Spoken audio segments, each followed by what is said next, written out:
everyone, and welcome to Stan the Wine Man TV. I am your host, Stan Rattan, and this is the Blue Collar Wine Show, where I try to help you spend your wine dollars wisely. Today is National Red Wine Day. So I thought, you know what, I'm going to do red wines from Chile. Now, I'm not quite sure. I looked it up on Twitter, whether it means we drink wines from our nation that are red, or we're just nationally celebrating red wines.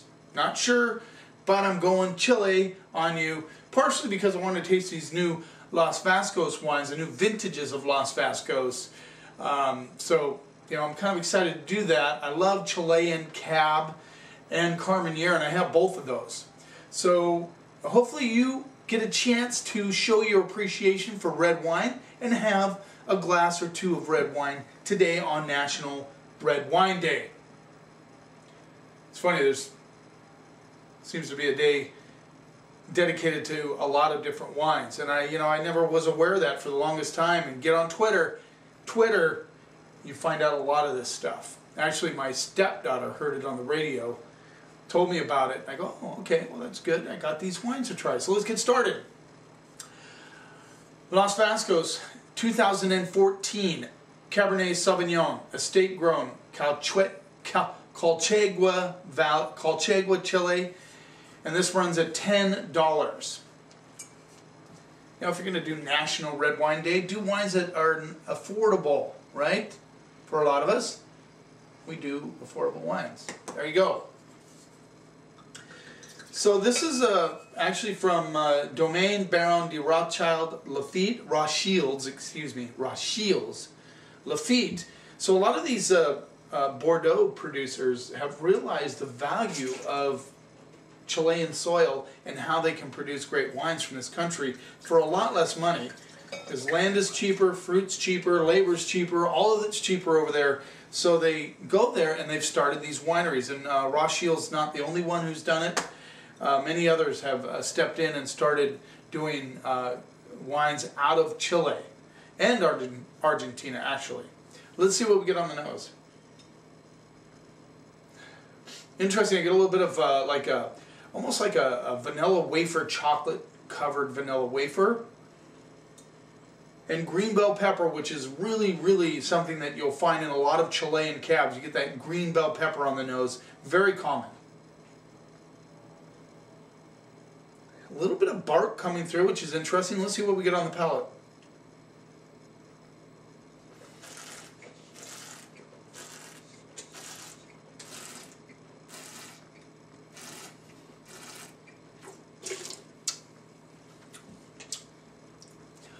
Matthew is right, I do like the 2014. The last vintage I tasted of Los Vascos was not impressive to me.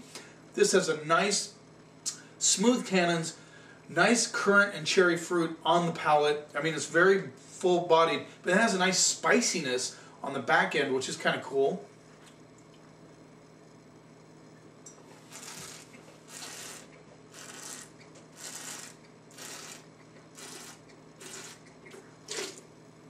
A little bit of tobacco and bark there, but good fruit.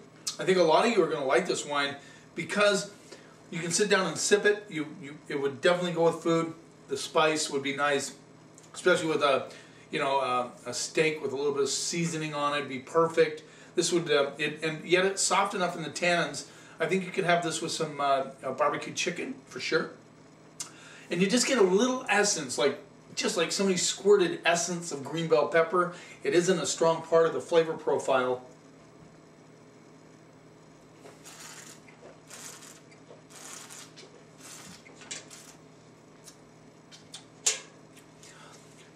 Pretty simple, but it has some interesting factors to it. I like it. I'm gonna go B on that. I think for $10 it's a really good value. Really good value. 2014 Los Vascos. Good job. Now you see I broke out the decanters, and if you're gonna do National Red Wine Day, no. If you're thinking about red wines, and maybe you can look at this. I mean, what's that? It might be an old slaughter base. I don't know. I don't get carried away with decanters. I've never bought a decanter. Actually, this was a birthday present from I believe Chris our Christmas present from Chris. Thank you, Chris. But always a good idea to decant your wines. These are they're reserve wines, so I thought I'd give them a little bit of a kick of action. Just popping the cork, very little oxygen space, so you're not going to get much out of it.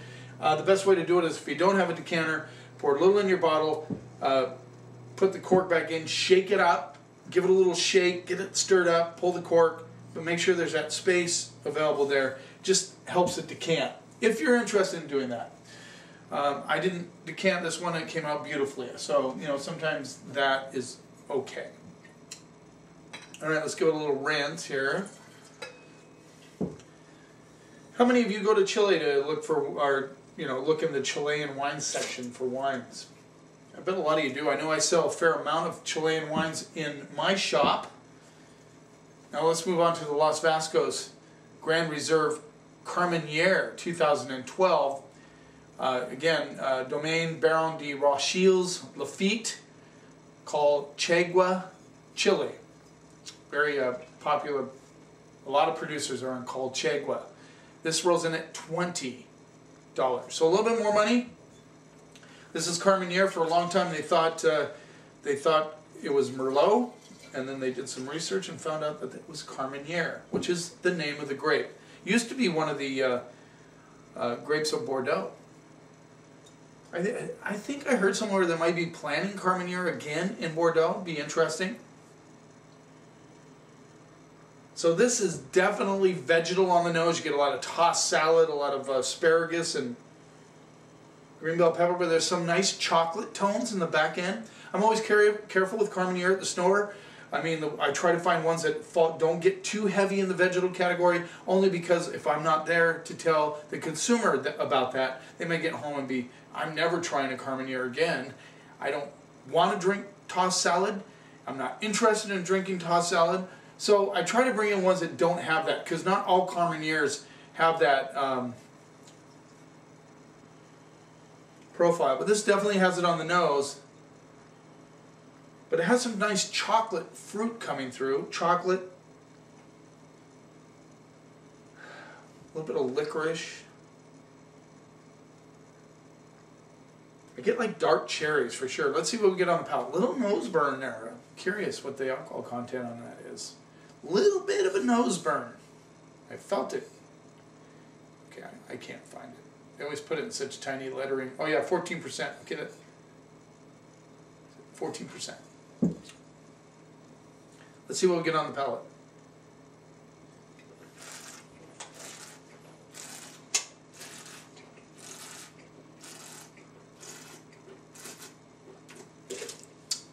Wow, I felt like I just liquefied some really, really good chocolate, and then I crushed some dark, really ripe dark cherries in there, put a little pepper in there. It's a beauty. Crazy, crazy.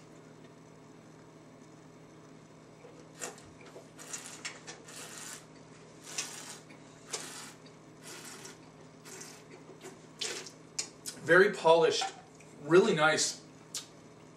That chocolate currant cherry thing really comes through solid on the finish. Very silky tannins, good structure, good acidity, good structure, nice flow across it, very seamless.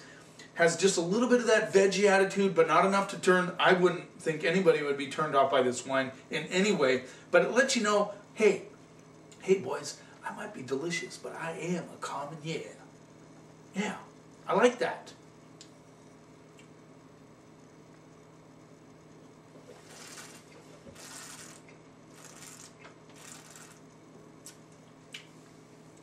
A little bit of a grip on the back end. I'm liking that Carmenere. I'm liking that Carmenere.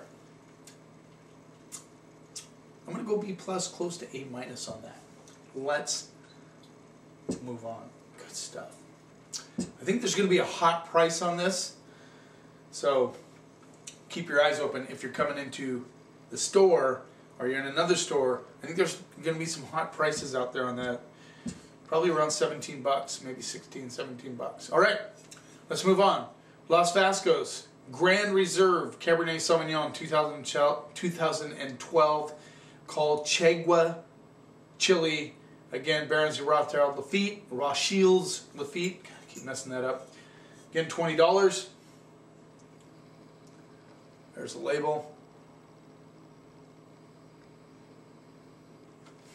Okay, curious about this wine. That Carmenere was amazing. Liked it a lot.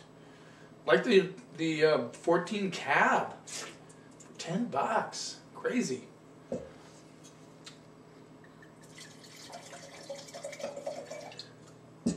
A cab of that quality, the $10, the regular. It's funny. I noticed on these. I was kind of curious. Is the regular cab was the only one that said estate grown. So I'm not sure. Maybe they're all estate grown. I don't know. Doesn't say it on the front of the label anyway. So let's see what we get on the nose. This is the Grand Reserve cab. Actually, not quite as opened as the other one. I get a lot of tobacco and bark and currant notes coming through. The currants are actually more muted by the bark and tobacco notes. A little dusty on the nose, which is interesting. Yeah, a little bit more closed than the other cab. You know, it's a 2012, so you know I can have something to do with it. It's a Grand Reserve. Let's see what we get on the palate.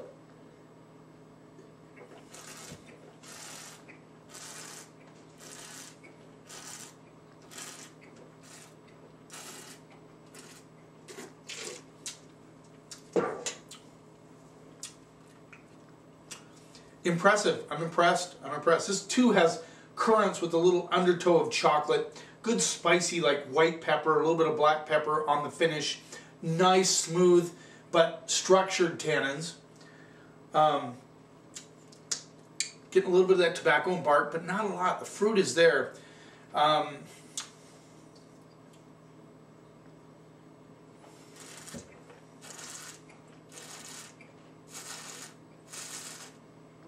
Just a little bit of green bell pepper, just a little on the backside.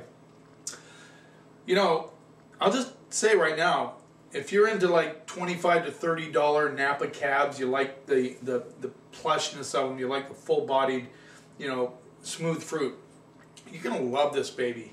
$20, you're gonna love it. It has a little more attitude than those wines. Good acidity, good structure, still has that smooth fruit. It's not a fruit bomb, don't get me wrong. The fruit is just there, it's solid, it's delicious, but it's backed up by tobacco and bark notes that come through, and a little bit of red flower. This baby is lingering on my palate. I mean, it is hanging on. I still taste it, which is a really good thing. If you're thinking about quality wines and what you're looking for in them, you're looking for structure, you're looking for harmony, you know, where they all kind of come, everything comes together. You're looking for acidity, and you're looking for the finish. And if the finish hangs on like this, you're in for a quality wine. This baby will lay down and only get better in the next 8 to 12 years, easily. Will get much better. But it's good now. I'm going to go A on that wine. I really like it. 1B plus, A minus on the Carmenere. Great wines, great lineup of wines, great wines for National Red Wine Day. Hey, thanks for watching, and remember, wine is not a mystery. It is just fermented grape juice. Drink it, enjoy it, try new things. If you haven't been into Chilean wines lately, look that way, give them a try. These are really good wines, by the way. And remember, never ever let anybody tell you what you should or shouldn't like. And if you do that, together, you and I can take the snob out of wine.